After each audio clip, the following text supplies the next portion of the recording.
이동형 뉴스 정면 승부. 이동형의 뉴스 정면 승부.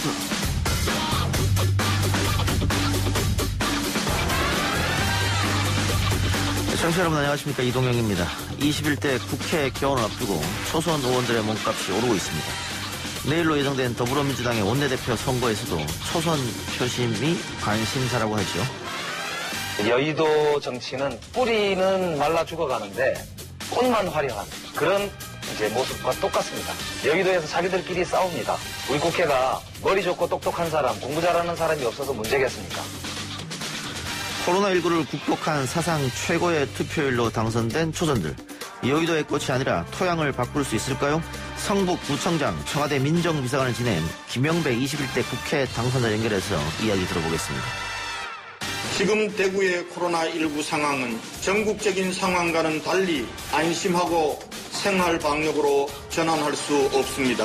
대구시는 모든 시민들에게 마스크 쓰기 생활화를 강력히 권고하면서 마스크 쓰기 의무화를 행정명령으로 발동합니다. 오늘부터 정부는 코로나19 대응 수위를 생활 방역으로 완화했습니다.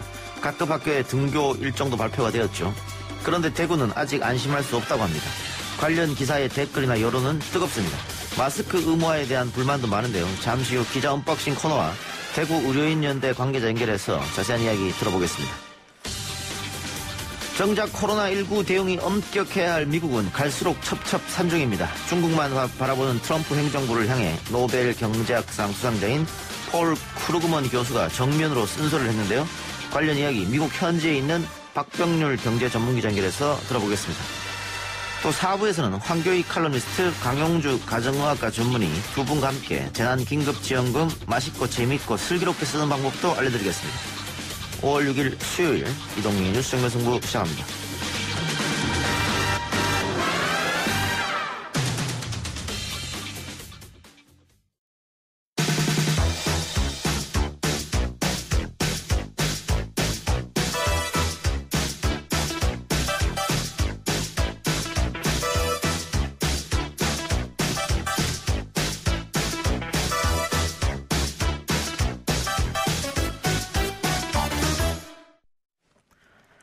내일 더불어민주당이 21대 초반을 이끌 신임 원내대표를 선출합니다. 180석 얻고도 줄곧 낮은 자세를 강조하고 있는 민주당인데요. 21대 국회 개원 앞두고 정책 우선순위 밑그림을 그리기 시작했습니다. 관건은 책임성과 주도권입니다. 신임 원내대표 선출에서는 초선 표심이 변수라고 알려져 있죠. 오늘 원내대표 후보들은 초선 당선자들과 토론회를 가졌는데요. 문재인 정부 청와대에서 민정비서관을 지냈고 21대 국회 서울 성북갑 지역구 당선자인 김영배 당선인 연결해서 이야기 나눠보겠습니다. 김영배 당선인 나와 계십니까? 네, 안녕하세요. 네, 안녕하십니까. 우선 당선 축하드리고요. 네, 감사합니다. 서울 지역 초선 당선인 중 유일하게 60% 득표율을 기록하면서 승리했습니다. 네. 그 배경은 어디에 있을까요? 예, 제가 이제 성북구청장을 8년을 지냈으니까요. 아마 지역에서 키운 일꾼에 대한 기대 이런 게 좀 크지 않는가 그런 생각도 들고요. 예. 이 자리를 빌어서 너무 감사하다는 말씀 드리고 책임 있게 일하겠습니다. 예. 자, 초선 당선자들에게 주어진 과제 당장 내일 원내대표 선출인데 네. 오늘 초선을 대상으로 원내대표 후보자들 토론회가 있었는데 오늘 토론회 어땠습니까? 네, 68명 중에서 45명 정도가 참석한 걸로 아는데요. 예. 굉장히 관심을 반영하는 거지요. 예. 이제 일하는 국회에 대한 기대가 있어서 특히나 좀 주목을 받는다고 보는데요. 예. 차분하면서도 굉장히 긴장되는 자리였습니다. 예. 예, 후보들이 모두 이제 준비된 면모를 보이긴 했는데요. 우리 초선들 입장에서는 굉장히 날카롭게 좀 쳐다보기도 하고 질문도 하고 그랬습니다. 예. 언론 보도를 보면 결국은 주류, 비주류, 계파 싸움으로 이어질 것이다. 이런 관측들이 많은데 당선인도 그렇게 보십니까? 지금 이제 아시다시피 우리 민주당이 계파가 없어진 지는 꽤 됐고요. 예. 지금은 오히려 이제 국난 극복을 위한 총력을 해야 될 시기이기 때문에 예. 그 적임자를 뽑는 그런 이제 선거라고 봐야 될 것 같고요. 특히나 청와대 출신 인사들도 그렇고 그다음에 그동안 당에 오래 같이 일해왔던 사이들 내에서도 그런 계파보다는 현재 우리가 주어진 과제를 어떻게 잘 수행할 거냐, 그게 누가 책임자냐, 이런 이제 고민을 하고 예. 있거든요. 예. 그래서 그런 걱정은 조금 덜 하셔도 되지 않을까, 예. 그런 생각을 합니다. 민주당 의원들한테 여쭤보면은 개파가 없다, 다 친문이다 이렇게 얘기하는데 언론에서는 계속 네. 주류 비주류 뭐 친문 비문 이렇게 쓰고 있더라고요. 그러니까 그게 이제 기존 언론에서도 조금 약간 이제 일종의 프레임 같은 건데요. 예. 특히나 이제 180석이라는 무게가 저희들에게도 이제 뭐 설사 그런 친소 관계가 있다 하더라도 친소로 일하는 건 아니지 않습니까? 예. 국난 극복에는 그런 친소 관계보다 훨씬 더 사실은 중요한 그런 능력과 열정이 필요하고 책임성이 따르기 때문에요. 예. 그런 점에서도 전 초선들이 오히려 그런 점에 더 엄격하게 노력할 예정입니다. 예. 오늘 토론회에서도 열린우리당 이야기가 나왔다고 하는데 네, 열린우리당 때 그렇습니다. 152석 과반을 획득했음에도 불구하고 각종 개혁 입법은 다 무산됐고 각 의원들이 자기 주장만 강하게 해서 아무것도 안 되는 당이었다. 뭐 이런 이야기 있었지 않습니까? 그 당시 초선이 108명이었는데 108번내 그래요. 뭐 이런 말까지 있었다고 하니까요. 예. 근데 이번에 180석 그때보다 더 좋은 성적을 거뒀습니다. 그 네네. 민주당을 지지했던 분들이나 또 국민들이 180석을 이렇게 안기면서 기대하는 바가 있을 것 같아요. 저는 그래서 지금 신임 원내대표단에게 필요한 리더십을 한마디로 이야기하라고 한다면 예. 조율된 유능함이라고 생각합니다. 예. 열린 우리당 시절에 사실은 뭐 우선순위를 좀 잘못 선택한다든지 아니면 엇박자를 계속 낸다든지 예. 뭐 이런 게 이제 국정 혼란으로 사실은 비춰지기도 했고 그렇습니다. 그래서 예. 지금이야말로 그때와는 비교가 되지 않을 정도로 책임성과 능력을 이제 발휘할 때라고 보기 때문에요. 조율된 유능함이 반드시 필요하다고 보고요. 그런 면에서는 신임 지도부가 중심이 돼서 당정청 간의 그런 이제 조율을 통해서 똘똘 이렇게 뭉치는 그게 이제 첫 번째로 필요하겠지요. 그리고 두 번째는 이게 이제 결정이 되고 나면 하나로 쭉 이렇게 밀고 나가는 그런 추진력, 뭐 이걸 뒷받침하는 그런 이제 협치 능력 이런 것들이 좀 중요한 그런 리더십의 요소들이 아닐까 이제 그렇게 생각하고 있습니다. 예. 뭐 열린우리당 때는 당청이 화합을 못했습니다만은 이번에는 아마 그 문제는 약간 부식될 것 같고요. 예. 다만 지지자들은 강하게 이를 추진하기를 원할 텐데. 네, 그렇습니다. 예, 방금 당선인께서 협치 얘기를 했거든요. 그러니까 네. 강한 추진력과 협치는 상반되는 개념 아닙니까? 예, 이게 이제 두 개가 굉장히 조화롭게 이루어져야 할 텐데요. 그게 이제 리더십의 요체겠지요. 근데 예. 지금은 뭐 무엇보다는 국난 극복과 경제 회복이라고 하는 화두가 저는 훨씬 더 좀 무게가 있다고 생각해요. 예. 이게 이제 우리나라만 이렇게 문제가 되었으면 괜찮은데 지금은 세계사적으로 사실 도전이라고 할 정도니까요. 그래서 예. 이런 국난 극복에 좀 명확하게 초점을 둘 필요가 있겠다 싶고요. 다만 이제 개혁적 과제나 국정 과제들이 또 저희들 앞에 있기 때문에 예. 이런 문제와 관련해서는 우선순위를 잘 정하고 좀 전략적 집중할 수 있도록 예. 그렇게 힘을 모으는 게 가장 중요하지 않을까 그런 생각이 듭니다. 예, 민주당 지지자들은 결국은 이 180석의 막강한 의석을 가지고 개혁 과제에 민주당이 집중해달라 뭐 그런 것일 텐데 검찰 개혁, 언론 개혁, 뭐 개헌 문제도 있을 테고요. 어떤 걸 중점으로 두고 살펴봐야 된다고 생각하십니까? 저는 우선 아까 말씀드린 이 국난 극복과 경제 회복의 무게를 좀 첫 번째는 둬야 될 것 예. 같고요. 그다음 개혁 과제 중에서는 우선 통과된 법들이 있습니다. 특히 예. 이제 검찰 개혁과 관련된 법안들과 공수처 그러니까 검경 수사권 조정 같은 것들이죠. 그리고 이제 나머지 이제 중요한 몇 가지 이제 개혁 과제들이 남아 있는데요. 예. 이 제도 개혁 과제들이 정착하도록 하는 게 첫 번째 중요하다고 생각이 되고요. 예. 그리고는 이제 여야 간에 협치를 할 수 있도록 제도를 공식화하는 게 굉장히 중요하지 않을까 싶습니다. 그래서 예. 여야정 국정상사협의체가 사실은 문재인 대통령하고 딱 한 번 열리고 말았는데요. 이런 이제 제도적인 장치들을 통해서 야당과 국민들과 이렇게 신뢰를 쌓아나가는 게 굉장히 중요하지 않을까 싶고 그걸 통해서 개혁 과제들을 전략적 좀 선택 이런 걸 이제 해야 되지 않을까 그렇게 생각이 됩니다. 예. 그런데 김영배 당선인 그 총선과 연관돼서 검찰에서 압수수색 당하셨지 않습니까? 네. 그런데 이 김영배, 황운하, 이상직 이렇게 세 사람이 압수수색 당했는데 네. 공교롭게도 문재인 정부에서 공직을 지냈던 세 사람이란 말이죠. 네네. 그래서 그 한쪽에서는 이 검찰이 타키 삼아서 한 거 아니냐 이런 의혹까지 주장하고 있는 상황인데 본인은 어떻게 생각하고 계십니까? 네, 저도 이제 그런 말씀들을 듣곤 하는데요. 예. 제 문제와 관련해서는 사실 당당하게 임하고 문제가 뭐 없으니까 앞으로 잘 대처를 하겠습니다만 검찰 문제도 결국에는 제도 개혁이 저는 중요하다고 생각해요. 그 제도 개혁을 통해서 신뢰를 쌓아나가는 게 무엇보다 중요하다고 보기 때문에 예. 조금 전에 말씀하신 공수처를 일단 잘 이제 출범을 시키고요. 예. 검경 수사권 조정을 이 제도적으로 이제 잘 정착시켜내는 그 유능함이 저희들한테는 가장 중요하다고 보고요. 그걸 통해서 이제 검찰도 자신의 일을 하는 그런 국가의 기구로 공직자들로 이렇게 잘 위치지어 나가는 게 굉장히 중요하지 않는가 그렇게 생각을 하고 있습니다. 그 보수 정당이 집권하면 검찰과 보통 한 몸으로 한 길로 나가던데 진보 정당이 집권하면 이렇게 삐걱거리는 이유는 어디 있다고 보세요? 네, 이제 이게 삐걱거린다기보다는 그동안 우리나라의 이제 역사가 보면 민주주의가 아무래도 이제 그 개혁 과제들과 함께 진행이 되다 보니까 그런 예. 이제 기득권층이나 아니면 개혁 과제들과의 충돌 과정에서 그런 이제 문제들이 계속 불거지곤 하는데요. 지금이야말로 오히려 큰 틀에 민주주의가 진전된다는 권력기관 개혁의 차원에서 저는 이렇게 차분하게 그 권력기관 개혁의 성과들을 안착시켜 나갈 필요가 있겠다. 그게 매우 중요하다 이렇게 생각을 합니다. 예. 특히 이제 거대 정당이 됐기 때문에 더 책임감이 크겠죠, 여당으로서는. 네네.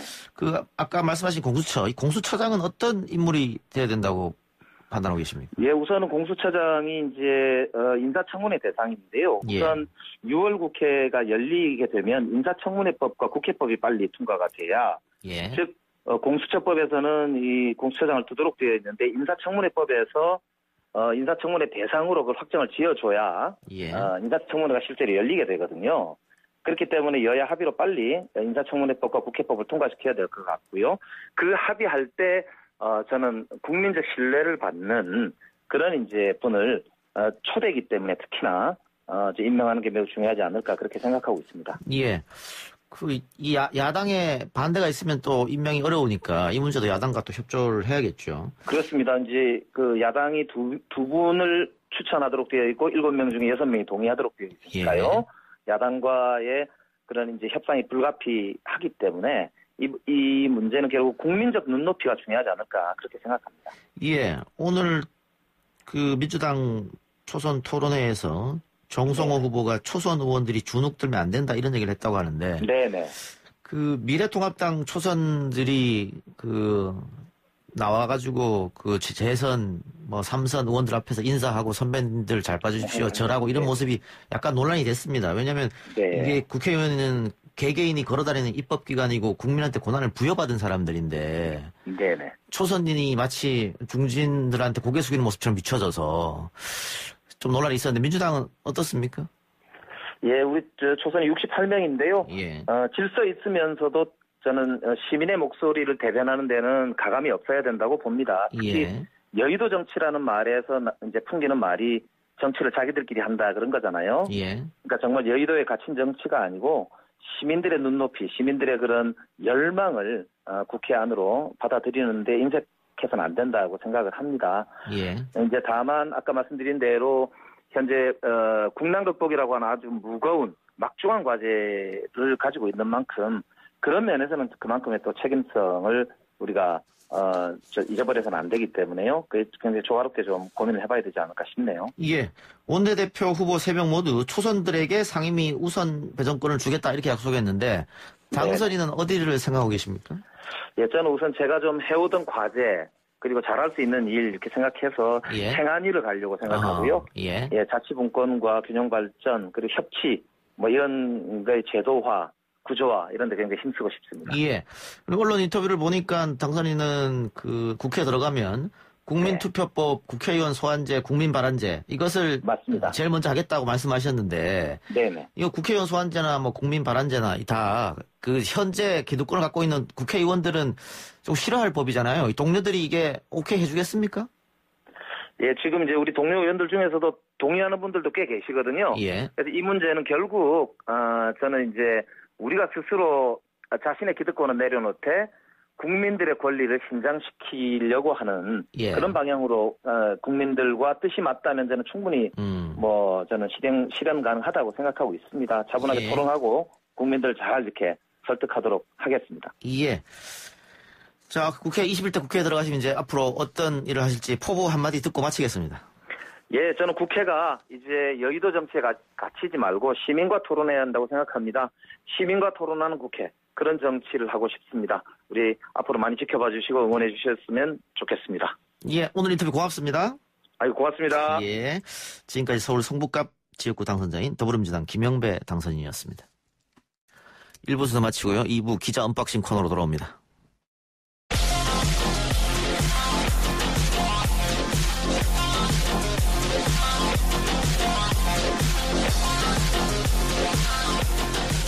YTN 라디오 이동희 뉴스 정면승부 2부 시작합니다. 오늘 나온 뉴스들을 언박싱해드리는 기자 언박싱. 오늘은 아주경제 김태현 기자 나왔습니다. 어서 오십시오. 안녕하십니까, 김태현입니다. 오늘 이재용 삼성전자 부회장이 사과 기자회견을 열었네요. 네, 이재용 삼성전자 부회장이 오늘 경영권 승계와 노조 문제 등과 관련해 직접 대국민 사과에 나섰습니다. 이게 삼성준법감시위원회의 권고를 수용해서 사과문을 발표한 것으로 보이는데요. 이게 지켜질지는 알 수 없지만 이와 관련한 중요한 발언들이 조금 나왔습니다. 예, 그 발언들 뒤에 일단 소개하기로 하고요. 네. 삼성준법감시위원회는 뭡니까? 그러니까 지난 재판에서 예. 이 관련한 내용들이 나왔는데요. 예. 그러니까 삼성이 어떤 문제를 저지르지 않나 그런 사항들을 감시하는 일종의 감시기관입니다. 예. 네. 이거 재판에서 판사가 이걸 만들어라 이렇게 얘기했죠. 네, 그렇습니다. 이 조금 이해가 안 돼. 굉장히 이례적인 일인데. 그렇죠. 회복적 사법을 얘기하시면서 예. 만들면 우리가 그거를 수용하겠다. 그래서 이거는 이러면은 결국은 집행유예로 풀어주려고 이렇게 한 거 아니냐. 그렇죠. 그래서 그 수사했던 검사들이 굉장히 반발을 했어요. 예, 그래서 재판을 바꿔달라고. 예, 검찰이 이 재판부와랑 같이 못한다. 네. 바꿔달라. 받아들여지진 않았죠. 아니요, 받아들여지지 않았습니다. 예. 너 재판 결과를 보죠. 예, 네, 좀 보고. 그래야 될 것 같습니다. 예. 자, 그러면은 이 사과 내용 설명해 주세요. 일단 경영권 승계 관련한 얘기가 나왔는데요. 이제 논란을 더 이상 일으키지 않겠다고 얘기를 했습니다. 그러니까 자녀들에게 경영권을 승계하지 않겠다는 의지를 밝힌 겁니다. 그리고 구체적으로는 오래전부터 마음속에 두고 있었다면서 이런 말을 한 건데요. 명확하게 저는 제 아이들에게 회사 경영권을 물려주지 않을 생각이라고 입장을 밝혔습니다. 3세까지만 경영하고 4세는 안 하겠다 이 말이네요. 네. 예. 그리고 하나가 더 있는데요. 그러니까 무노조 경영이라는 말이 나오지 않게 노사관계 법령을 철저히 준수하고 노동 3권을 확실히 보장하겠다는 말을 내놨습니다. 예. 근데 오늘 어쨌든 이재용 부회장이 사과를 하면서 약속한 게 있습니다만 네. 지금까지 삼성에 있던 회장단들이 그 아버지도 그렇고 할아버지도 그렇고요. 네. 약속했던 걸 다 번복했던 적이 많거든요. 그렇죠. 예. 그리고 오늘 사실은 좀 보면서 알맹이가 없다는 말도 많이 나오고 있는데요. 예. 그러니까 현재 재판을 받고 있잖아요. 예. 그러니까 국민연금에 영향을 끼친 부분이 포함되어 있는데 이와 관련된 내용은 구체적인 내용도 안 나오고 대략적인 내용도 언급이 안 됐습니다. 그와 관련해서 사과가 나올 줄 아는 그건 없었다. 그렇죠. 그러면은 확실한 것은 4세 경영은 하지 않겠다는 것이고 네. 이제 무노조 경영이란 말을 없애고 노조를 받아들이겠다 이 말인 것 같네요. 네, 그렇습니다. 알겠습니다. 이것도 좀 지켜보죠. 어떻게 될지. 이 약속이 네. 지켜질지 안 지켜질지. 네. 자, 사회적 거리두기가 5월 5일부로 종료가 됐고 오늘부터 생활 속 거리두기가 시작됐는데 어떤 차이점이 있습니까? 그러니까 이제 45일간의 사회적 거리두기 기간 동안 운영이 중단됐던 국립공원, 동물원 등은 이제 생활방역 세부 지침을 마련하고요. 오늘부터 예. 운영을 재개합니다. 예. 그리고 대피소와 같은 밀폐된 다중이용시설은 코로나19 위기경보 단계 상황에 맞게 개방을 결정할 예정이고요. 예. 그리고 다른 건 제쳐두더라도 기본적으로 국민들이 스스로 지켜야 할 기본 수칙은 달라지지 않았습니다. 예. 방금 저한테 중앙재난안전대책본부로부터 문자가 왔네요. 네. 예. 새로운 일상 모두가 방역 주체가 되는 생활 속 거리두기를 오늘부터 시작합니다. 아프면 3, 4일 집에 머물기, 두 팔 간격 건강거리 유지, 30초 손 씻기, 기침은 옷소매, 주기적 환기 소독, 거리는 멀어져도 마음은 가까이 이렇게 보내왔는데 네. 큰 차이점 없는 거 같은데요? 늘 우리가 지금까지 하자 했던 거잖아요. 이걸 그쵸. 지켜달라 이 말이죠. 그렇죠. 근데 조금 다른 거는 이제 시설들이 운영이 된다는 점. 예. 네, 그런 점이 다른 겁니다. 예. 방금 밖에서 PD가 저한테 엄지척을 했습니다. 이렇게 읽어달라고 요청하려고 그랬는데 알아서 읽어줬다고. 예. 훌륭하십니다. 훌륭한 진행자지요. 예. PD 머릿속에 제가 있습니다. 예. 자, 그런데 생활 속 거리두기 첫날 지역 감염 환자가 나왔습니다. 네, 용인시에서는 29세 남성이 확진 판정을 받았습니다. 이 남성은 지난 2일부터 발열과 설사 증상이 있어서 자신의 차량으로 보건소 선별진료소를 방문해서 검사를 받은 것으로 알려졌습니다. 예. 근데 지금 오늘 확진자가 2명, 그리고 완치자가 50명 나왔기 때문에 오늘 아마 정오에 발표한 거로 보면 계속해서 이제 한 자리 숫자가 나온 것 같습니다. 네. 다행스러운 일이고요. 연휴가 있었는데도 조금 예. 폭발적으로 늘어나지 않는다는 점은 굉장히 고무적인 예. 것 같습니다. 대구는 오히려 방역을 더 강화한다. 네. 그러니까 지난 5일에 권영진 대구시장이 담화문을 발표했는데요. 대구는 아직도 감염 경로가 불확실하고 확진자가 산발적으로 발생해서 무증상 감염자가 상존할 위험이 도사린다면서 행정명령으로 공공시설 등에서 마스크 착용을 의무화하는 대책을 내놨습니다. 네. 이것에 대해서 대구 시민들이 좀 불만을 가질 수도 있을 것 같아요. 엄청 불만을 많이 갖고 계시더라고요. 예. 그러니까 애초에 집단 감염이 일어났을 때 그렇게 했어야 되는 거 아니냐라는 말부터 버스 탈 때 마스크 놔두고 오면은 벌금 맞는 거냐 이런 말까지 나오고 있습니다. 예. 예, 자세한 이야기는 우리 기자원박씨 끝나고 네. 한송이 대구 경북 보건복지단체 연대회 전 대표와 전화 연결해서 알아보도록 하죠. 네. 자, 정치권 얘기해 봅시다. 더불어민주당 원내대표 경선에 출마한 김태년, 전해철, 정성호 오늘 후보자 합동 토론회가 있었네요. 네. 그러니까 새 의원이 나와서 각자의 포부를 밝혔는데요. 이거를 좀 정리해 보자면 김태년 의원은 리더십을 통한 안정, 그리고 전해철 의원은 당정청 협력 관계 강화, 그리고 정성호 의원은 협치를 강조했습니다. 이렇게 보니까는 이분들이 어느 쪽에 신경을 쓰고 있는지 네. 알 수가 있겠네요. 네. 근데 이제 국민 여론과 상관없이 이거는 소위 말하는 반장 선거지 않습니까? 그렇죠. 동료들끼리 투표하는 거니까. 그래요. 누가 될지는 모르죠? 네. 예, 지금 3명이 나왔는데 양강전이다 이런 얘기도 있습니다만은 좀 지켜보고요. 자, 검찰과 언론 개혁에 대한 새 후보자의 이야기도 나왔는 것 같네요. 네, 그러니까 세 분 다 큰 이견은 없었습니다. 그러니까 세 후보 모두 수사 기소 분리와 고위공직자 범죄수사처, 공수처 설립 등을 통한 검찰 개혁의 중요성을 강조했고요. 언론 개혁을 실행할 수 있는 제도적 장치가 필요하다고 말했습니다. 예, 알겠습니다. 미래통합당은 오거돈 전 부산시장 사건을 검찰에 고발했습니다. 네, 대검찰청에 오 전 시장과 부산시청 그리고 부산 성폭력 상담소랑 청와대 관계자를 공직선거법 위반 강제추행 등 이게 혐의로 고발을 했습니다. 예, 이게 네. 경찰이 지금 인지하고 수사하고 있는 상황 아닙니까? 네. 근데 이게 조금 강조가 되는 부분이 부산 성폭력 상담소 홈페이지에 나온 김회숙 자문위원을 두고 청와대 김회숙 인사수석과 동일인인지 여부를 수사해달라고 강조를 하고 있습니다. 미래통합당 입장에서는 선거 전에 민주당이 알았을 것이다. 네. 일부러 덮은 거 아니냐. 이런 의혹 제기인 거죠? 예, 그런 겁니다. 예. 자, 오 전 시장에 대한 고발과 더불어서 이낙연 총리에 대한 야권의 공세가 이어지고 있다고 하는데 어떤 내용입니까, 이것은? 이낙연 당선자가 이천 물류창고 화재 참사 조문을 위해서 합동 분향소를 찾았을 때 유족들과 나눈 대화가 언론에 보도되면서 이제 야권의 공세가 시작된 건데요. 예. 몇몇 의원들, 그러니까 야권의 몇몇 의원들은 차기 대통령 선호도 1위라는 말을 붙이면서 이런 분이 유가족과 나눈 대화라니 오싹하다라는 내용을 얘기하면서 그 대화를 좀 공격을 하고 있습니다. 예. 장제원 의원이 공격을 했더라고요. 네. 예. 그런데 우리 언론이 이걸 그대로 받아 쓰는 게 조금 이해가 안 되던데. 네. 유족들과 대화 내용을 보면 네. 그렇게 오싹할 정도인가 이런 생각도 들어서. 그렇죠.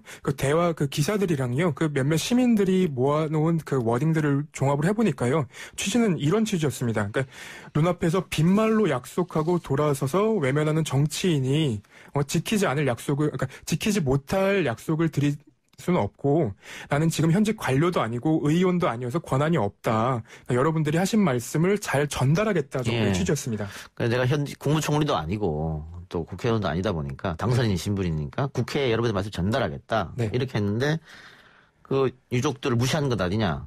오싹하다. 이렇게 이제 와전됐다는 것이죠. 그렇죠. 알겠습니다. 하나만 더 할까요? 예. 사건 얘기해보죠. 네. 세계 최대 아동성 착취물 사이트 웰컴 투 비디오 운영자인 손정우의 미국 송환을 거부해달라. 이거 손정우의 아버지가 탄원서를 올렸네요? 네, 그러니까 오늘 범죄인 인도 심사를 맡은 재판부에 탄원서를 낸 건데요. 그 손정우의 아버지는 살아온 날보다 살아갈 날이 더 많은 아들이 식생활과 언어 문화가 다른 미국으로 송환된다면 너무나 가혹하다라고 주장을 했는데 이보다 앞서서 국민청원 게시판에 올린 게 굉장히 좀 논란이 되고 있어요. 예. 그러니까 손정우의 아버지는 아들의 범죄를 일종의 용돈벌이라고 설명을 하더라고요. 아하. 그래서 IMF 이후에 경제적으로 어려워져서 자기 용돈은 자기가 벌어보자고 시작한 일이다. 이렇게 얘기를 하면서 2차 가해를 하고 있는 게 아닌가라는 말이 나오고 있습니다. 아버지 입장에서 아들이 미국으로 가면 큰 처벌을 받을 수밖에 없으니까 걱정하는 건 알겠는데. 그렇죠. 이게 용돈벌이라고 하면 피해자분들은 어떻게 되는 겁니까? 그 2차 피해가 진짜 예. 심하죠. 예. 20만 개 영상이기 때문에. 예. 오히려 여론에 불을 지폈네요. 네. 예. 또 박사방 운영진이죠. 강훈은 재판에 넘겨졌네요. 네. 그러니까 강훈이 받는 혐의는 박사방을 관리하고 범죄 수익금을 전달한 혐의고요.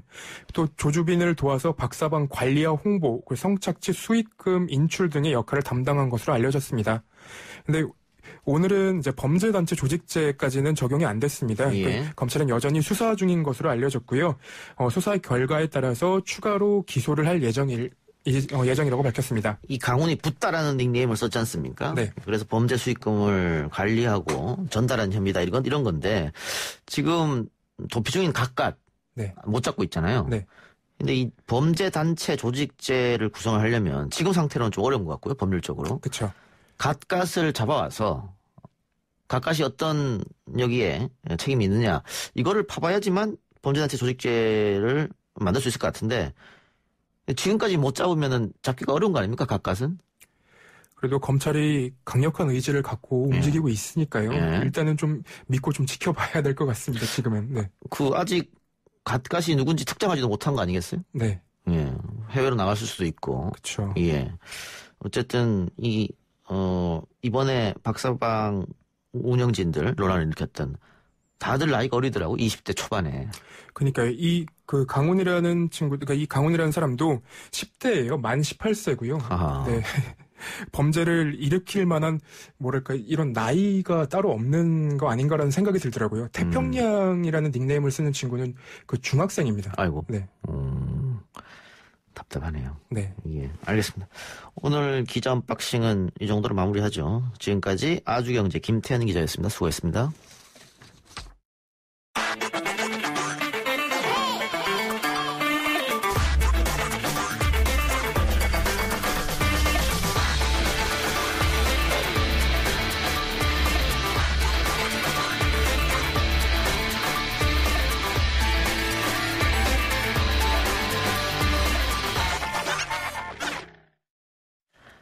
오늘부터 사회적 거리두기가 생활 속 거리두기로 완화됐습니다만 대구시는 예외입니다. 권영진 대구시장이 담화문을 통해서 대구는 다른 지역과 달리 생활 방역으로 전환할 수 없는 상황이다라고 말했습니다. 오히려 마스크 착용을 의무화하겠다면서 처벌 입장까지 밝혔는데요. 이를 두고 시민들의 비판이 이어지고 있는 실정입니다. 대구 지역 보건의료단체인 대구보건복지연대회의 대표를 지낸 한송희 약사를 연결해서 대구시 등에 대한 입장 들어보겠습니다. 약사님 나와 계십니까? 네, 안녕하십니까. 네, 안녕하세요. 자, 마스크 착용 의무화 전국에서 처음으로 대구시가 행정명령으로 발동했는데요. 이거 좀 자세한 설명 부탁드리겠습니다. 대구시가 일주일 정도 계도 기간을 두고 예. 13일부터 행정명령 이제 시행하겠다라고 이제 발표는 했습니다. 일방적으로. 예. 물론 이제 감염병 위험 단계에 따라서 이런 행정명령들이 할 수는 있겠죠. 예. 그 부분들은 있을 수 있다 하지만 이게 과연 처벌을 먼저 제시를 한 상황에서 예. 그 시민들한테 권위적인 행정적 시행이 아닌가. 이때까지 대구 시민들이 자발적으로 마스크를 쓰고 사회적 거리두기를 하면서 모임도 자제하고 그리고 경제적인 어려움이 있더라도 식비를 휴업을 하고 이런 자발적인 어떤 시민의식들이 조성이 되었는데 행정은 거기에 좀 못 미치는 안타까운 상황인 것 같습니다. 이게 어기면은 최대 300만 원의 벌금형이다. 뭐 이런 거잖아요. 네, 예. 이게 근데 또 버스, 지하철, 택시에서 마스크를 착용하지 않으면 안 되는 것인데 이게 깜빡 잊고 안 쓰고 올 수도 있고 뭐 수급 문제도 있을 텐데 어쨌든 일방적으로 이렇게 이야기했기 때문에 그게 좀 시민들이 불만인가 봐요. 예, 그런 부분도 있고 그리고 또 이런 행정명령이 필요한 어떤 배경에 대한 설명이라든지 지금의 어떤 이 조치가 필요한 거에 대한 충분한 설명도 이루어지지 않았다고 봅니다. 예. 그러니까는 정부에서는 지금 생활 속 거리두기로 완화했는데 대구시에서 강화하는 이유, 그 이유에 대해서 자세한 설명이 대구 시민들에게 없었다 이 말씀이네요. 예, 부족했던 것 같습니다. 예. 자, 날씨가 더워지면서 마스크 착용이 좀 느슨한 면이 없지 않아 있습니다. 또 힘들겠니까. 그런데 이 문제는 어떻게 그러면은 뭐 공무원들이 일일이 다 단속하겠다는 건지 어떻게 이게 처벌을 하겠다는 겁니까? 그 얘기는 들으셨습니까? 단속을 어떻게 한다든가? 대구시 발표 내용에서 그런 내용은 없었던 것 같고요. 아직까지 예. 뭐 그런 부분에 대해서 알려진 바는 없는 것 같습니다. 예. 시민들 반응은 어떻습니까? 시민들은 뭐 일부 지금 시민단체들이나 이런 뭐 네트워크 활동하시는 분들 선에서 이거에 대한 좀 문제 제기가 좀 필요하다라는 의견들이 좀 나오고 있습니다. 예. 예. 지금 우리 한 전 대표께서 약사시지 않습니까? 그러면 예. 이게 코로나19 이 사태 때 굉장히 고생하셨을 텐데 마스크 때문에 마스크 수급 문제는 없을까요?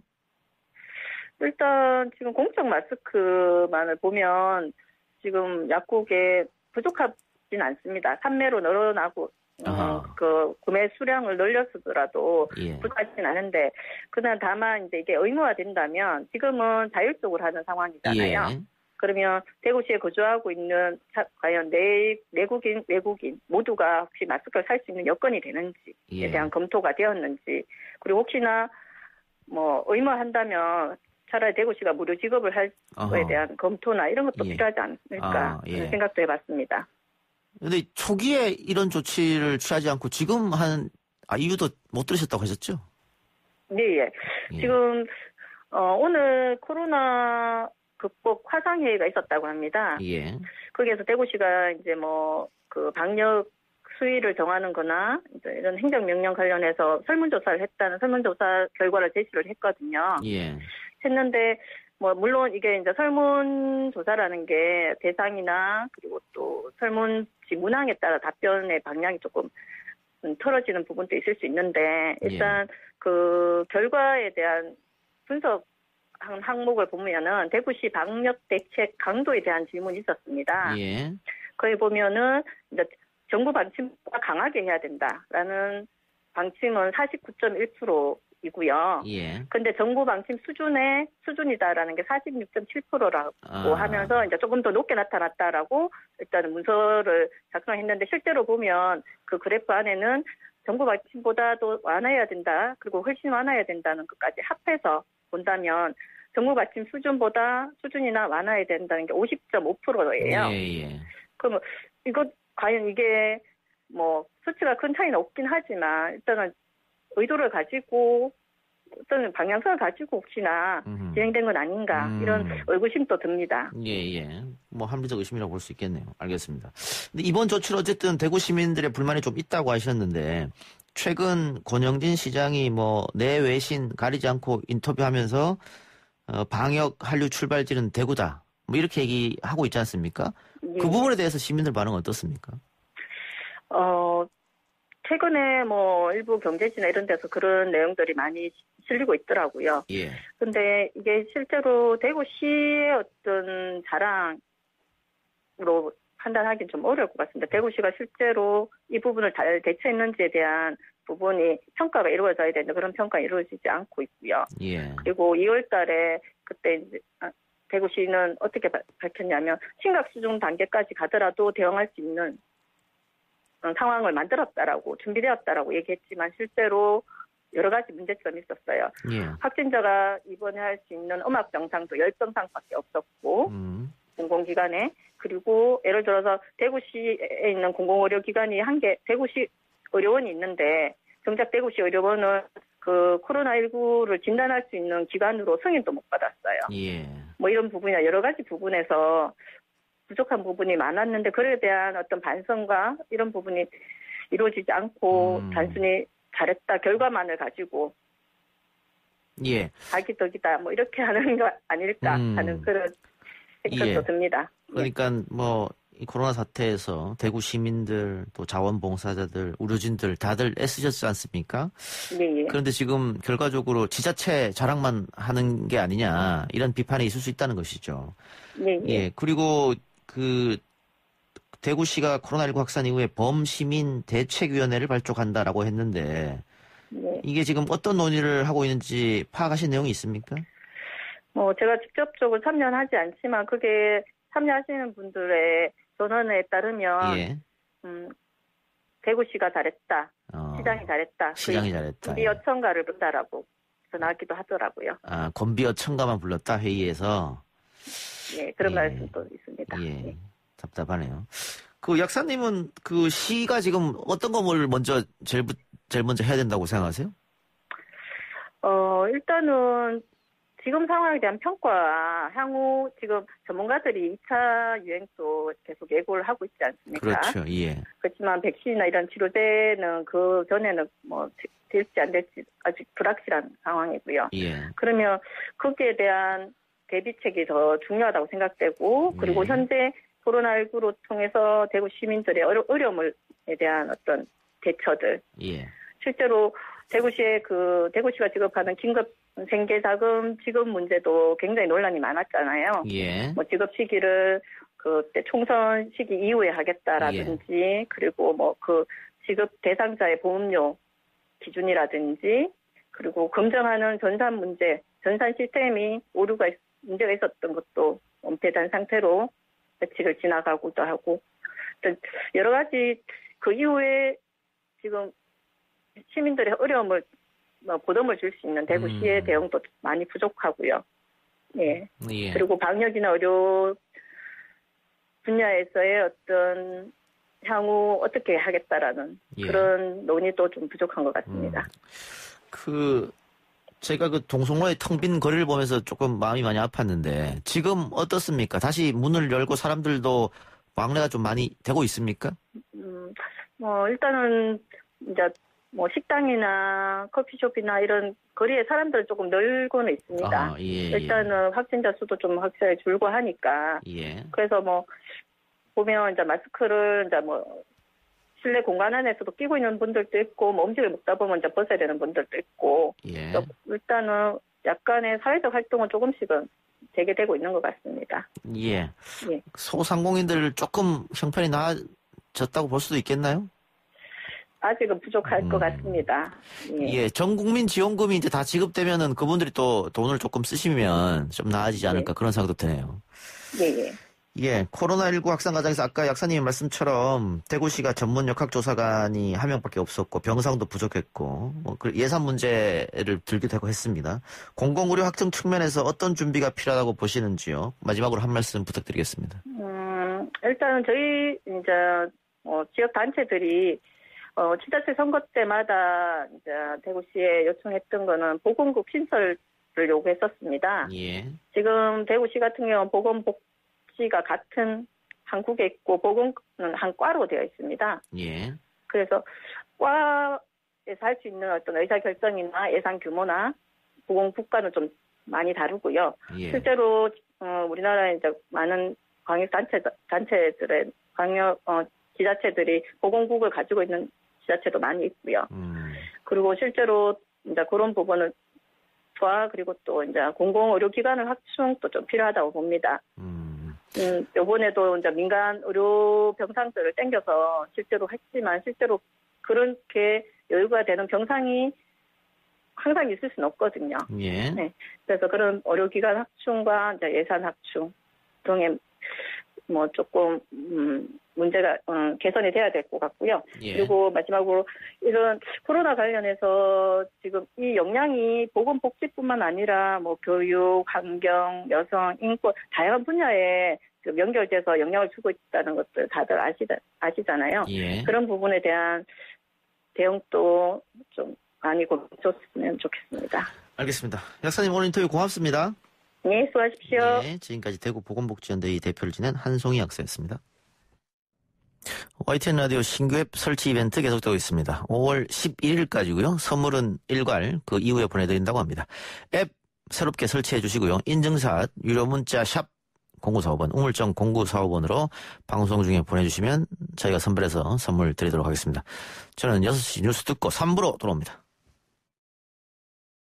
아 글쎄 안 들려 들을 뉴스 없어 아무 뉴스도 귀에 들어오지 않아 듣고 또 들어도 들을 뉴스 없어 만든 게 이 프로야 이동영의 뉴스 정면 승부 이동희 뉴스 정면 승부 3부 시작하겠습니다. 현재 세계 최대의 코로나19 피해 국가입니다. 미국. 여전히 상황이 어렵다고 전해지고 있죠. 무엇보다 트럼프 행정부의 오락가락 대처가 연일 도마에 오르고 있는 실정입니다. 노벨 경제학상을 받은 폴 크루그먼 미국 뉴욕 시립대 교수는 최근 코로나19 대응 미숙의 원인을 트럼프 행정부라고 지목했죠. 현재 미국 상황이 어떤지 또 세계적 경제학자의 이런 지적이 갖는 의미가 무엇인지 미국 현지 경제 전문 기자 연결해서 이야기 들어보도록 하겠습니다. 경향신문 박병률 기자 나와 계십니까? 아, 네, 안녕하세요. 예, 안녕하십니까. 지금 현지 시각 몇 시입니까? 네, 지금 새벽 오전 4시 11분입니다. 예, 한참 주무셔야 되는 시간에 이렇게 전화 연결 고맙습니다. 자, 지금 미국의 코로나19 피해 사항 먼저 정리해 주시죠. 네, 많은 분들 아시겠지만요. 지금 확진자 100만 명 넘었죠? 예. 확진자 120만 명이고, 사망자도 지금 7만 명이 넘었었습니다. 예. 다만 이제 주마다 이 확진자나 사망자 수가 좀 크게 차이는 나는데요. 예. 가장 피해가 큰 지역이 뉴욕주인데, 확진자 32만 명에 사망자 지금 2만 5천 명 넘어서고 있습니다. 예. 이 정도 수면, 지금 국가 단위, 그러니까 스페인이나 이탈리아의 전국 확진자 수보다도 지금 더 많은 그런 숫자입니다. 예. 그리고 이제 뉴욕 인근의 뉴저지주가 12만 명 확진자가 나와 있고요. 그리고 이제 매사추세츠, 일리노이, 캘리포니아, 펜실베니아 순으로 이제 확진자 많이 나오고 있는데, 특히 미국 동부의 피해가 심각합니다. 그리고 이제 또 서부 피해도 이제 동부만큼은 아닙니다만 확진자와 사망자가 많이 나오고 있는데, 전반적으로 미국 중서부를 제외하고는 상황이 상당히 좋지 않다 이렇게 좀 말씀을 드릴 수가 있을 것 같습니다. 예. 가장 피해가 입은 것이 동부 쪽 뉴욕주라고 볼 수 있겠네요. 네, 그렇습니다. 예. 국내 보도도 많이 됩니다만, 사망하신 분들 처리가 곤란하다라는 얘기가 나올 정도니까, 국내에서 상상하는 이상이라고 좀 보셔도 무방할 것 같습니다. 예. 기자님 잠시만요. 예, 보이는 라디오 유튜브가 멈췄다고 좀 조치 좀 취해 주시고요. 자, 지금 사망자가 말씀하신 것처럼 7만 명이 넘어섰지 않습니까? 이 숫자가 네. 베트남 전쟁이나 한국 전쟁 때 사망한 사람의 숫자보다 미국인 더 많다 이런 보도가 나와서 좀 충격적인데 일단 트럼프 행정부는 그래도 조금 핑크빛 전망을 하고 있는 그런 상황입니까? 그렇지는 않습니다. 여전히 이게 계속 8월까지 갈 수 있고 계속 갈 수 있고 사망자도 최종적으로는 13만 명 넘을 수 있다 지금 이런 얘기를 하는데 13만 명. 예. 다만 이제 백신이 빨리 나올 수 있을 것 같아 계속 지금 이런 얘기는 하고 있고요. 예. 그러면서 이제 계속해서 이제 빠르게 극복할 수 있다는 얘기를 합니다만. 미국인들이 느끼는 체감은 크게 완화가 됐다라는 지금 느낌은 좀 들지는 않는 것 같습니다. 예. 미국의 정부의 오락가락한 대처가 문제를 낳고 있다 이런 지적이 있는데 이 가운데 노벨 경제학상 수상자죠. 폴 크루그먼 교수가 트럼프 행정부의 코로나19 대처를 정면으로 비판했습니다. 어떤 내용이었습니까? 네, 폴 크루그먼 교수가 이제 뉴욕 타임즈에 이렇게 기고를 많이 하는데요. 예. 이 기고하는 글에서 징징거리는 어린아이 같은 남자가 미국을 이끌고 있다 이러면서 정면으로 트럼프 대통령을 비난했습니다. 그러면서 자아가 너무 연약해서 자신이 범한 어떤 종류의 오류도 인정할 수 없는 그런 어린아이다 얘기를 했는데 사실 그 폴 크루만 뉴욕 시립대 교수는 그 대표적인 진보 경제학자입니다. 예. 최저임금 인상을 지지하고요. 또 노동시간 단축을 강조하는 이제 그런 교수는 경제학자인데, 그리고 그런 만큼 이 트럼프 대통령을 비난했다는 게 좀 특별한 것은 아닙니다. 예. 그동안 계속해서 트럼프 대통령에 대해서 날선 모습을 보여왔고요. 그 경제 정책에 대해서도 계속 이제 비난을 했는데, 다만 이번에는 이 비난의 강도가 높다라는 점, 그리고 이제 또 동시에 트럼프 대통령뿐만 아니라 이 공화당도 같이 이제 비난을 좀 했습니다. 예. 많은 사람들이 그 트럼프 대통령의 개인적 결함에만 초점을 맞출 뿐이지 그가 이끄는 당을 보고 있지 않다. 그러면서 이게 이번 그 코로나 대책 실패가 공화당 차원의 문제라는 이제 그런 지금 지적도 하고 있는데요. 앞서 말씀하신 것처럼 이제 오락가락하는 대책 중에 하나가 지금 미국의 상황이 좋지 않음에도 불구하고 이미 일부주는 지난주부터 이 봉쇄 완화를 지금 풀고 있습니다. 예. 스테이 애톰이라고 우리말로 하면 이제 자택 대기령 이런 건데요. 상황은 좋지 않습니다만 이 공화당 지지자들을 중심으로 미국 각지에서 빨리 경제를 정상화시켜라 이런 지금 항의 데모를 하고 있고, 예. 여기에 또 편성을 해서 하나씩 지금 단계를 완화하기 때문에 일부 미국 국민들은 이러다가 5월 말 되면 또 오히려 더 확진자가 더 늘어나는 것 아니냐 우려를 하고 있습니다. 예. 그러니까 지금 상황은 나아진 거 없는데 또 막 봉쇄 완화는 하고 그러면서 또 빨리 해결될 것 같다라고 얘기했다가 또 상황이 호전되지는 않고 있고 이런 모습들이 계속 가다 보니까 이제 또 폴 크루만 교수가 또 직접적으로 기고를 통해서 이 문제를 또 지적을 하고 있는 겁니다. 예. 폴 크루먼 교수가 트럼프 대통령만의 문제가 아니고 미국 우파 전체의 문제다 이런 비판이 있었던 것 같고요. 그 보도를 보니까 그 미국의 일부 국민들은 빨리 예전으로 돌아가게 해달라 이렇게 요구하던 뭐 그런 데모도 봤는데 그건 역시 경제 문제 때문에 그렇습니까? 예, 아무래도 그렇죠. 지금 그 한국에서 생각하는 것보다 지금 미국은 더 심각한데요. 예. 지금 3월 중순부터 지금 50일 넘게 거의 모든 시설들이 지금 멈춰선 상태입니다.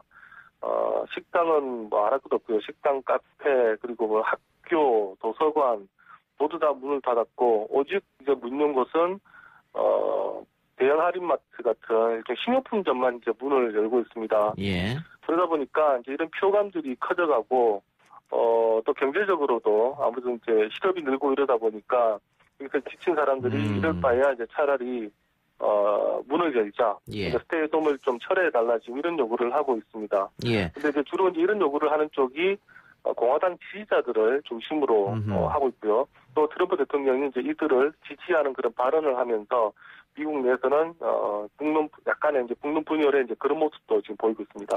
그 상당히 많은 양의 돈을 풀었다고 하는데 효과는 별로 없나 보죠? 효과가 없다라고 이제 말하기는 어렵습니다. 예. 이번에 원체 푼 돈이 2조 달러, 우리 돈으로 지금 2,400조 원을 풀었는데요. 예.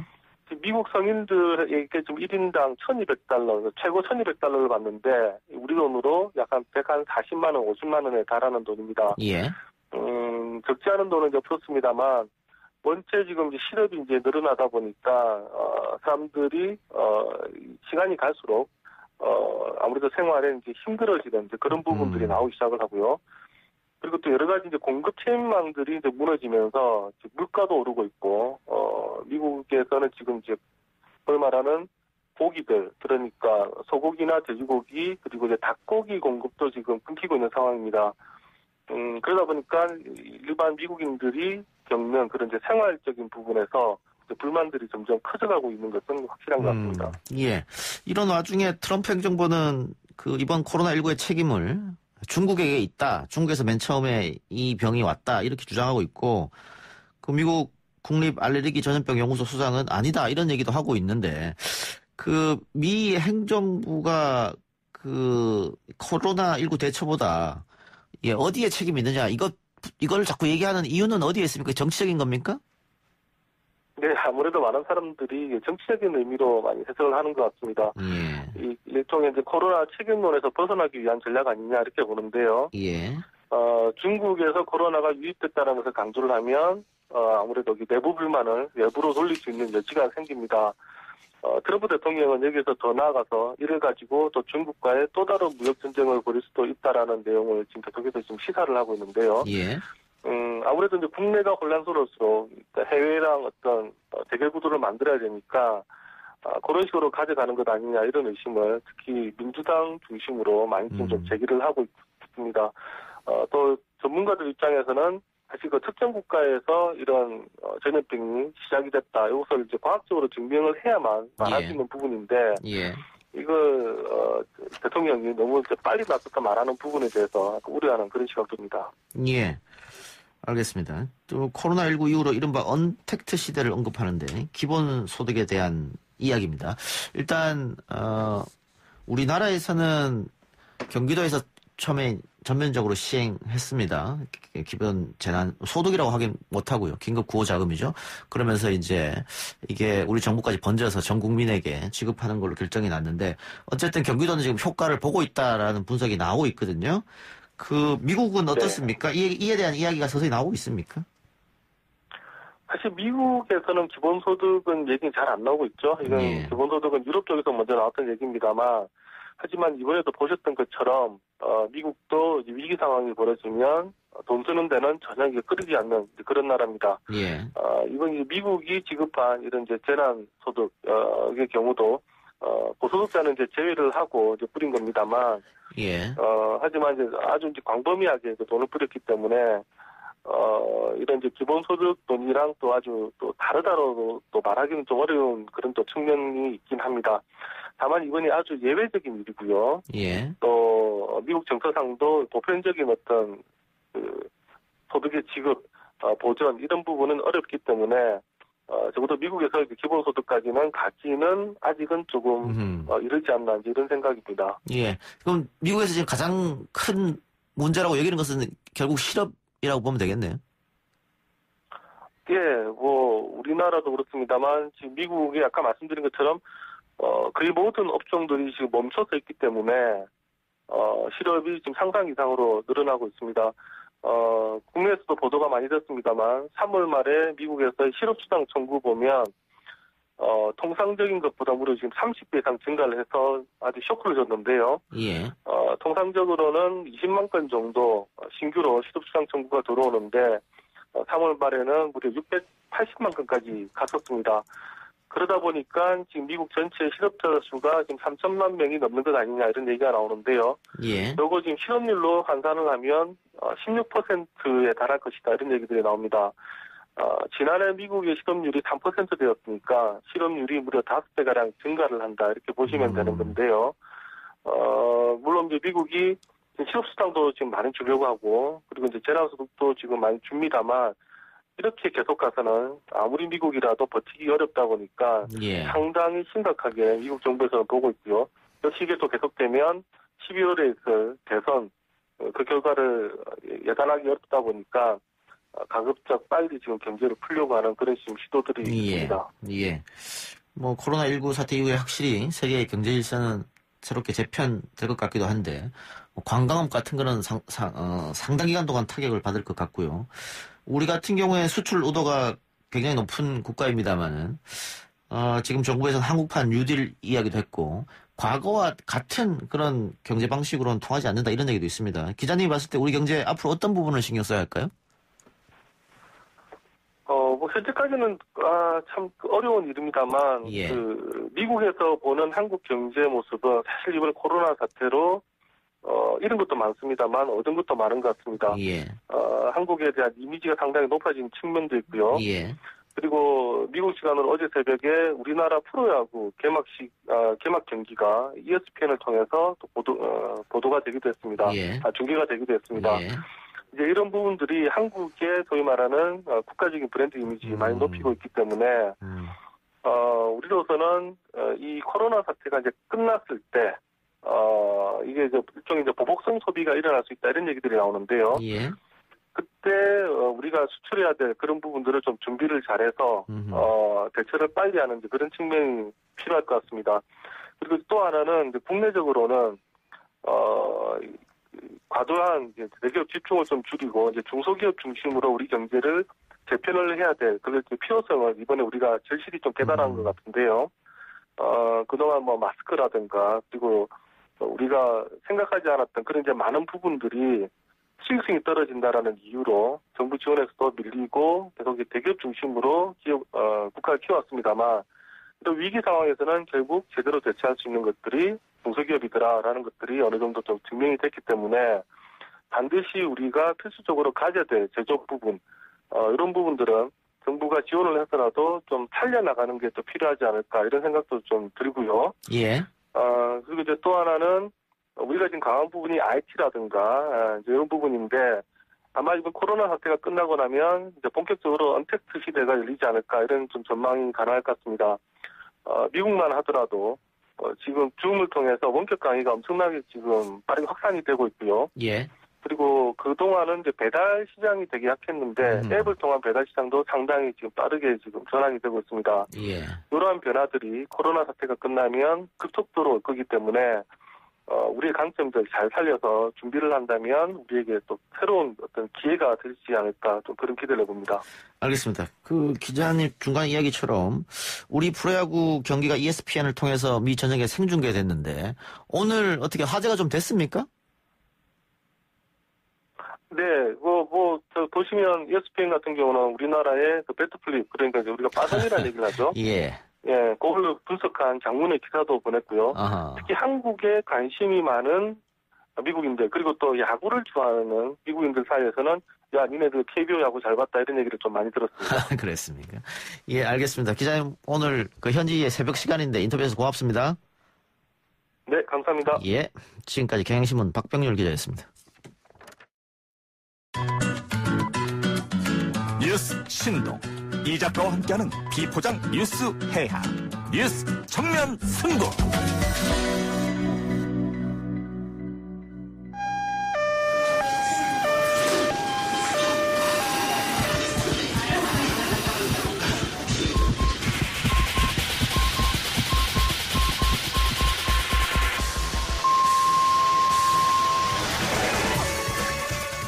많이 아파. 안 아파. 안 아픈 대한민국!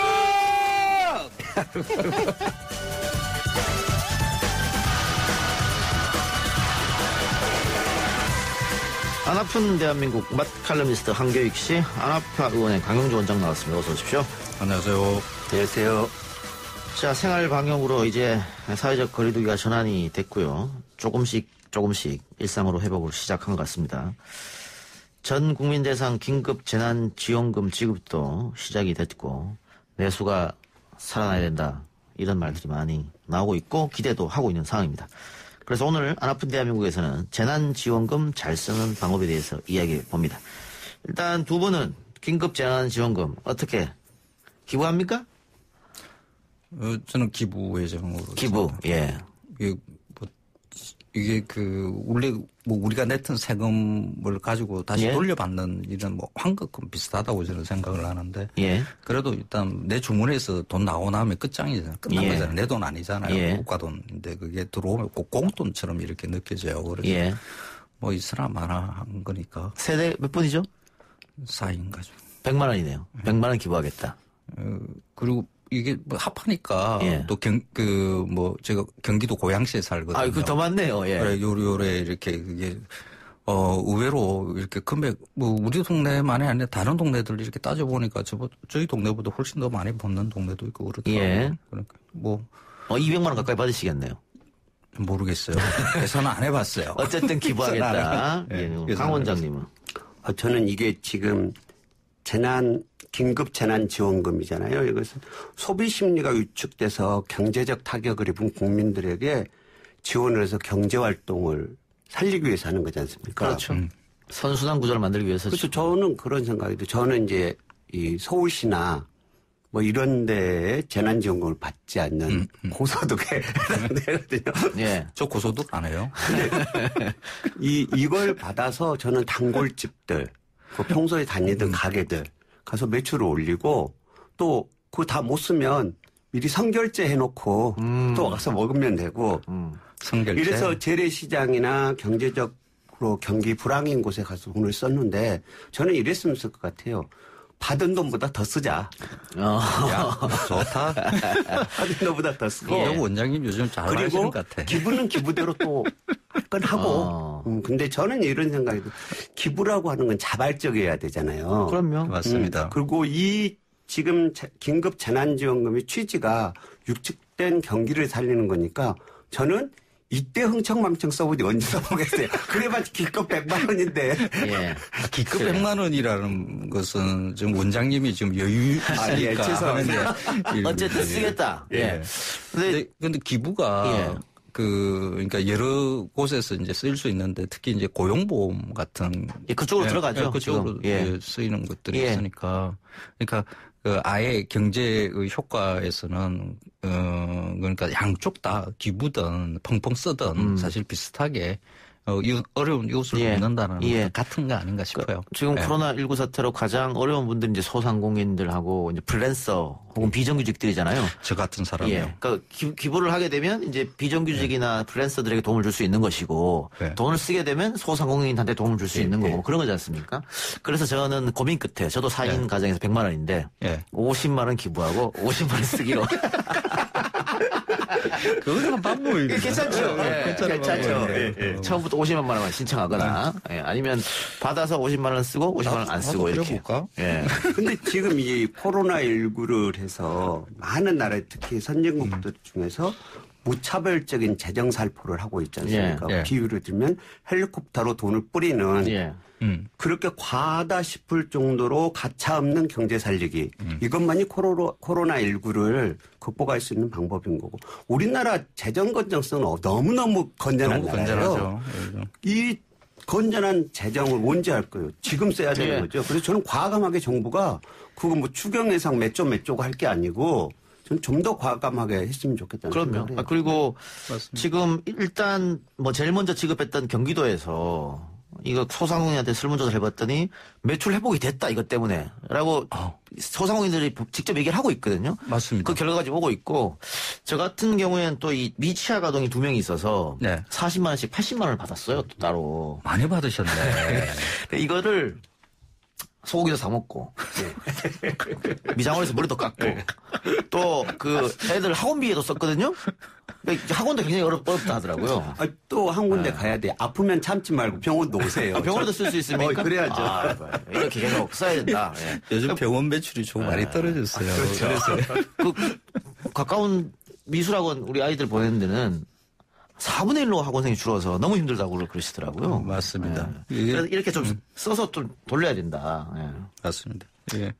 최근에 뭐 안양 다녀오셨다면서요? 그 경기도 지역에 그 재난 기본소득 홍보하기 위해서 안양 지역을 이렇게 한 바퀴 돌면서 이렇게 촬영도 하고 있어요. 그런데 그 만나는 분마다 물어봤죠. 매출은 어느 정도 줄었습니까? 그랬더니 뭐 식당 같은 경우는 한 50%, 뭐 80% 이 정도 줄을 수 있다 그러고 그냥 뭐 핸드폰 가게 뭐 이런 데도 매출 많이 줄으셨다고. 그걸 아예 나오질 않으니까. 그러니까요. 그래서 이게 그 재난 기본소득이 경제적으로 우리가 돈을 쓰는 사람한테 이제 큰 도움을 주기보다는 그런 소상공인들 매출을 일으키는데 일종의 그 마중물 비슷한 거라고 이렇게 볼 수 있는 거거든요. 지금 많이 움츠려져 있으니까 그 움츠리는 것을 좀 트이게 하려고 그러면 손에 뭐 공돈 같은 게 쥐어져 있으면 쓰게 되고 그거로 해서 또 다시 여유 있구나 우리가 그래서 조금 더 경제가 활성화되는 거 이런 데 도움을 줄 것 아닌가 싶어가지고 마침 뭐 경기도에서 제일 먼저 이 일을 시작했으니까 저 경기도민으로서 또 이런 열심히 또 홍보를 해야죠. 자랑스럽습니다. 경기도민인 게. 경기도 그다음에 서울시 이런 즉 경기도는 전 도민에게 일괄적으로 지급을 하잖아요. 전 이제 서울 사는데 그리고 뭐 고양시 같은 데도 또 하고요. 그래서 저는 재난 기본소득을 하나도 못 받았거든요. 근데 저는 이런 생각이 들어요. 사람들한테 이걸 공돈을 주는 게 아니고 우리 국민들이 일해서 사업해서 노동해서 낸 세금이잖아요. 그럼요. 그렇죠. 내가 낸 돈 내가 어려울 때 돈 받는 건 당연한 거 아니에요? 그래서 국가가 존재 이유가 있는 거여서 사람들이 무슨 공돈 뿌리느냐 뭐 그게 아니고 당연히 내 돈 낸 거 국민들이 어려울 때 도와주는 거. 그건 국가의 역할이기 때문에 좀 더 과감하게 해야 된다고 생각합니다. 그리고 이 돈을 자주 받아서 소상공인한테 쓰게 되면 거기 또 부가세 붙고 소득이 있으면 소득세를 또 냅니다. 또 세금 다 걷어요. 세금도 다 걷어요. 그러니까. 예. 돈도 오는데 세금 있습니다. 자, 이번 재난 기본 뭐 소득이라고도 하고 또 긴급 뭐 지원금이라고 하죠. 어쨌든 이거 받으신 분들이 그동안 좀 비싸서 못 사 먹었던 한우를 사 먹어야겠다. 이런 분들이 좀 계시던데 두 분 그동안 이게 좀 힘들었던 이게 가격대가 좀 비싸서 힘들었을까요? 하여튼 그런 음식들 중에 재단 기본소득 받아서 쓰시라 추천하는 음식이 있습니까? 이 비슷한 질문을 받아서 제가 한번 이야기한 경험이 있는데 지금 상태에서는 가족 외식이 확 줄었어요. 그러니까 직장 다니시는 분들은 또 뭐 직장에서 뭐 끼니 해결하고 뭐 이러면서 외식들 기회들이 있기도 해요. 그런데 가족끼리의 외식 기회가 줄었더라고요. 이럴 때 온 가족이 만족하는 음식에 대해 생각해봤어요. 할아버지 할머니에서부터 손자 손녀까지 3대가 만족할 만한 게 갈비. 갈비. 갈비 싫어하는 사람은 없어요. 그렇죠. 그죠? 뭐 돼지갈비든 소갈비든 달짝지근한 거 그냥 이렇게. 그게 갈비 뜯자. 갈비가 제일 갈비도 뭐 포천도 유명하고 수원도 유명하고 그렇잖아요. 이게 이제 포천, 수원, 이게 서울식도 있어요. 그게 조금씩 다르거든요. 이게 수원 같은 경우는 왕갈비라 그러죠. 그러니까 한 짝 길이가 한 9cm 정도 되나요. 그렇게 해서 살도 한쪽으로만 발라요. 그래서 살이 좀 두툼해요. 그 서울은 양쪽으로 이렇게 살을 발라요. 그래서 얇아요. 좀 이렇게 커 보이는데 고기 양은 같은데 좀 얇죠. 서울은. 이동갈비 같은 경우에는 그 짝갈비라 쪽갈비인가 짝갈비. 갈비대를 작게 해서 반으로 갈라요. 갈비뼈를 세로로. 그래서 하나를 두 개로 이렇게 만드는 거죠. 그래서 예전에 이런 거죠. 그러니까 보통 한 대에 얼마 이 가격을 이쪽에서는 이제 두 대의 가격으로 그것을 파는 것처럼 싼 것처럼 이렇게 느껴지는 게 이동갈비죠. 근데 그 극한 직업에 갈비 장사 하잖아요. 그게 수원갈비랑 비슷합니까? 갈비? 그거는 극한 직업? 통닭을 갈비로 갈비 양념으로 통닭을 영화. 그거는 통닭이다. 통닭이다 갈비 양념을 해서. 갈비가 사실 크게 번지는 게 1970년대에 크게 번지는데 서울의 저 부잣집들 강남에 가든이라는 음식으로 그때 이제 갈비집이 크게 번지거든요. 그래서 80년대쯤에는 갈비를 뜯는다라는 게 모든 서민들의 희망 같은 거. 그러니까 부자가 된다는 그런 느낌이 강했어요. 그래서 갈비라는 이름을 붙이기만 한 가짜 갈비들이 많죠. 졸업식 때만 먹던 거예요. 그렇죠. 그래서 원래 돼지갈비도 갈비 아닌 부위를 이렇게 돼지갈비라는 이름으로 많이 먹고요. 닭갈비. 원래는 닭에 갈비살이 없죠. 그게 게륵이라고 그래서 버리기 아깝고 먹기는 없고 하는 거. 그러니까 닭갈비, 고등어 갈비, 고갈비. 그러니까 갈비를 먹고 싶은 욕망이 굉장히 강하죠. 그러니까 약간의 여유 있음을 뜻하는 게 이 갈비거든요. 그래서 한 100만 원 생겼잖아요. 그러면 좀 여유롭게 갈비를 가져다 드시라. 우리 카페 5번 출근님께서는 양주에 매기 매운탕 먹으러 갈 겁니다. 이렇게 부모님 모시고 이렇게 해주셨습니다. 매기 매운탕? 양주에? 잘 몰라요. 민물 싫어하시죠? 민물고기. 저는 아주 좋아합니다. 근데 원래 이제 식구라는 게 그런 거잖아요. 먹을 걸 같이 밥을 같이 먹는 게 식구지 않습니까? 그렇죠. 식구들끼리 밥을 같이 먹는 걸로 확인하는 건데 서양에서도 친구를 컴패니언이라고 하잖아요. 동료를. 커먼 같이. 그렇죠. 페이는 빵을 같이 먹는 사람이 친구이고 서양이나 우리나 먹는 걸 같이 해야 되는데 가족이 가족으로서 확인할 수 있는 가장 좋은 기회는 같이 먹는 거죠. 같이 먹는 기회인데 요즘 같은 경우는 저는 쭈꾸미.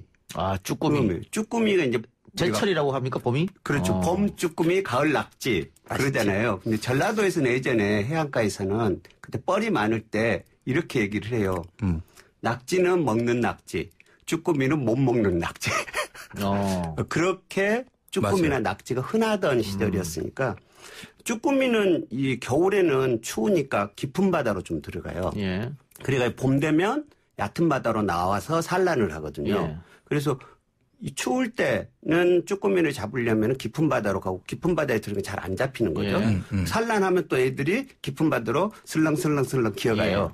지금이 제일 쭈꾸미 맛있을 때고 쭈꾸미의 백미는 이 탁 터지는 밥알이죠. 우리는 밥알이라고 그러는데 쌀알이라고 하시는 분들 원래 알이죠. 알. 네, 알이죠. 이거 그러면 어떻게 샤브샤브로 먹을 수도 있고 데쳐서 먹을 수도 있고 예. 생으로 어떤 걸 생으로도 먹고 추천은 살아있는 저는 이제 샤브샤브로 많이 먹거든요. 샤브샤브로 많이 먹는데 일단 다리부터 먼저 넣었다 빼서 먹고 머리는 조금 더 익혀가지고 먹고. 이거 미나리랑 같이 먹으면 좋다거든. 훨씬 맛있. 지금 봄이 가장 미나리가 맛있을 철이잖아요. 예. 둘이 같이 어울려서 먹으면 그렇죠. 최고죠. 그 중국집에서 짬뽕 시킬 때 들어있는 쭈꾸미는 아니죠, 쭈꾸미. 냉동 쭈꾸미. 냉동 쭈꾸미. 그건 이제 베트남에서 온 베트남산 쭈꾸미를 쓰는 거죠. 예, 맛이 확실히 차이가 나더라고요.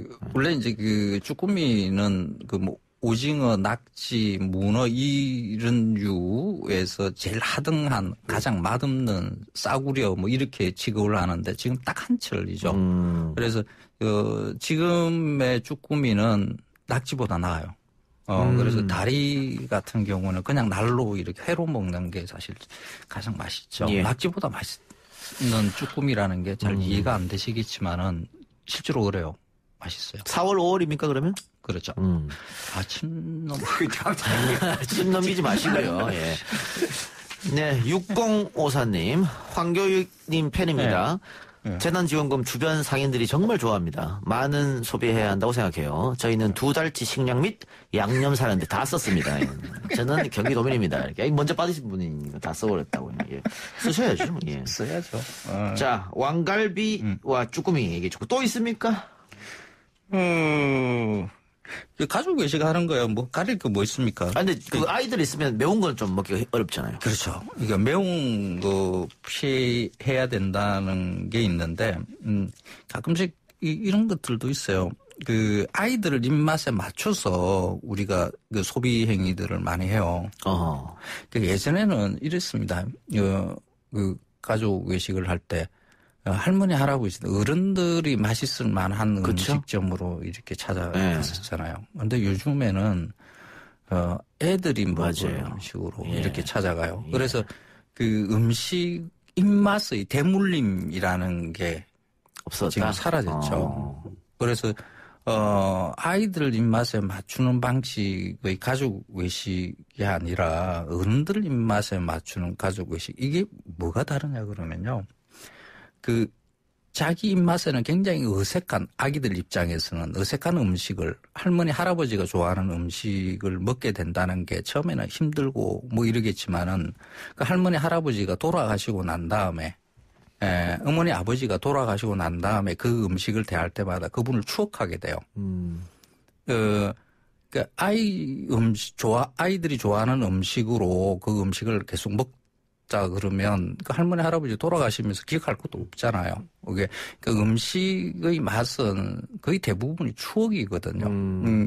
한 99% 추억이고 1% 정도의 맛이라고 저는 생각을 해요. 그래서 음식의 추억을 쌓게 만들려고 그러면 그 집안의 어른들이 좋아하는 음식으로 이렇게 먹는 게. 그래. 이번 기회에 한번, 어떤 게 좋을까 그래서. 그래서, 저 같은 건 마산 출신이니까, 마산, 기회 되면 마산에 놀러 가셔가지고 서울에서 먹는 아구찜하고 완전히 다른 아구찜. 마산 아구찜. 네.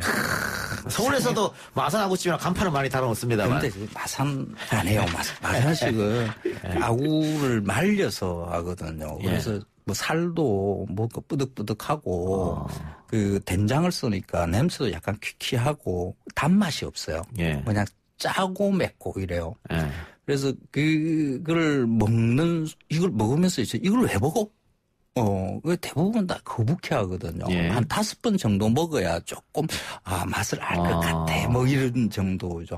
그래서 이런 음식들, 오히려 저는 추천할게요. 아구찜 같은. 예, 마산 한번 가족끼리랑 놀러 가셔서 마산 아구찜이 서울에 제일 처음에 생긴 게 낙원상가에 가면요. 낙원 아구찜이 있는데 서울 미래문화유산으로는 1967년에 처음 아구를 했대요.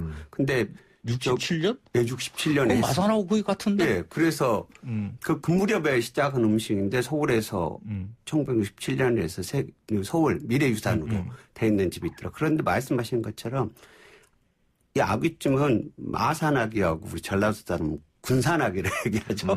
군산아귀찜은 생물아귀, 말리지 않는 생물아귀로 하는 게 전라도식 군산식 아귀인 거고요. 그러니까 마산아귀는 말려서 하기 때문에 훨씬 쫄깃쫄깃하고 단단하고 씹는 식감들이 좋죠. 알겠습니다. 예. 자, 우리 청취자분 의견 주셨는데요. 성우님께서 어른들은 깐풍기랑 탕수육으로 소주 한잔 하고 아이들은 짜장면하고 탕수육 시켜주면 돼요. 이렇게 함께 드실 수 있다. 이런 좋은 의견 주셨고요. 알겠습니다. 또 있습니까? 예. 이제 봄철이니까 봄나물들 먹는 게 좋은데 애들이 나물을 안 먹잖아요. 안 먹어요. 안 먹어서. 네. 그래서 뭐 이 방법 저 방법 써도 안 먹는 게 애들이 나물이니까. 그래서 이제 그 나물을 이용한 다양한 요리들이 나오기는 하는데 실질적으로 먹기는 많이 힘들죠. 예. 그래서 봄나물을 이용을 해서 튀김을 하는 집들. 그 튀김은 애들이 먹으니까 뭐 그런 거 있는 집을 가면 좀 좋지 않을까 싶기는 하죠. 그러니까 그 소고기에다가 이렇게 나물 얹어도 안 먹더라고요. 빼고 달라 그러더라고요. 약간 쓴맛이 있거든요. 그러니까 집에서 키우는 그 가채, 그러니까 원래 논밭에서 키우는 그 가채보다는 훨씬 더 써요. 쓴맛이 강해요. 그래서 원래 애기들은 쓴맛은 이렇게 안 좋아하거든요. 그래서 애들이 자꾸 싫어해요. 그런데 이거 먹여야 돼요. 예. 자꾸 먹이면 아동학대 걸릴 수 있어요. 아니, 밥을 또 비벼서, 나물과 비벼서 주니까 또 그건 또 먹더라고요. 어떨 때는. 그게 이제 그 비빔장에 약간 달콤한 간장 뭐 이런 게 있으니까 이제 그 맛을 갖다가 이렇게 살짝 덮어 씌우는 거죠. 그렇게 해서라도 먹여야 돼요. 그러니까 그 애기들이 안 먹는다고 해서 멈추잖아요. 그러면 그게 평생 안 먹게 돼요. 네. 그러니까 요즘 아이들 보면 그 편식하는 뭐 20대, 30대에도 그런 게 많이 나타나요. 나는 가지 안 먹어요. 나는 오이 안 먹어요. 나는 뭐 그 대부분 다 보면 그 먹기가 애기들이 먹은 애기 거북했던 그런 채소류들을 그 성인이 돼서도 이렇게 안 먹게 되는 거거든요. 어떤 식으로든지 한 번이라도 입에 닿게 만들게 되면 나중에 성인 돼서도 그 맛을 찾아가게 돼 있어요. 그러니까 싫어하더라도 먹여야 돼요. 우리 어렸을 때 국에 파하고 양파 미끌미끌한 거 건져내고 먹었던 기억들 있잖아요. 저는 잘 먹었는데. 그런데 그게 맛있어진다고 하는 게 나이 먹는 거여서 시간 지나면 좀씩 다 먹게 되는 것 같아요. 예. 맞습니다. 그 나물 얘기했으니까 미국 알라바마 버밍햄 대학 연구팀이 시금치가 코로나 예방에 좋다. 그럴 리가. 이런 발표를 했습니다. 예, 그럴 리가. 이런 발표를 했는데 오렌지나 파인애플은 별 효과가 없고 시금치는 코로나 예방에 좋다라고 뭐 뽀빠이 일단 연구 결과이긴 합니다만은 시금치를 맛있게 이게 먹을 수 있는 방법은 그냥 겨울에 데쳐서 이렇게 먹는 게 최고입니까? 아니요, 그냥 시금치를 맛있게 먹으려고 그러면 겨울에 먹어요. 겨울에. 원래 시금치는 그 겨울 작물이거든요. 그러니까 땅이 얼어야 돼요. 거기에서 나오는 시금치여야 아주 달아요. 그래서 겨울 시금치는 그냥 먹어도 돼요. 그냥 샐러드로 이렇게 먹어도 되거든요. 근데 요즘에 시금치를 1년 내내 먹어요. 그러니까 그 계절에 맞춰서 먹으면 맛있게 먹을 수 있는 것을 1년 내내 먹으니까 맛없게 먹는 거죠. 특히 이제 지금부터는 이제 시금치가 맛없어질 때. 시금치는 봄에 먹는 시금치 보통 섬초라 그러잖아요. 섬에서 키운 시금치, 그거 많이 키우죠. 그런데 이 섬에서 자란 겨울에 나서 초봄에 나오는 시금치는 바닥에 딱 붙어 있어요. 지금 저 위로 자라질 않고 땅바닥에 붙어 있는 그 원장님 딱 벌려지는. 원장님 그런 거 어떻게 잘 아세요? 감옥에 있을 때 공부 많이 했다. 감옥에 있을 때 먹지 못하니까 책으로 먹는 거죠. 나는 내가 먹어야 할 거 책으로 먹었다. 뭐 이런 거죠. 그렇구나. 예, 다양한 봄나물, 산나물도 여러분 많이 구입해서 또 드시기 바라고요. 자, 저희가 그 재난지원금 이야기를 하고 있습니다만 뭐 이번에는 일회성으로 끝이 날 겁니다. 기본소득이 되려고 하면 연속성이 있어야 되는데 맞아요. 연속은 어렵기 때문에 일회성으로 끝날 텐데 만일 이번에 재난지원금을 썼을 때 어느 정도 효과가 나타난다고 하면 이 연속성도 한번 고려해 봐야 되지 않을까. 이제 논쟁의 장을 한번 열어볼 때가 되지 않았나 이런 생각을 하면서 두 분과 이야기 오늘 마치겠습니다. 두 분 수고하셨습니다. 예, 고맙습니다. 예. 오늘 방송 여기서 마치고요. 저는 내일 이 시간 다시 돌아오겠습니다. 들어주신 여러분 대단히 고맙습니다.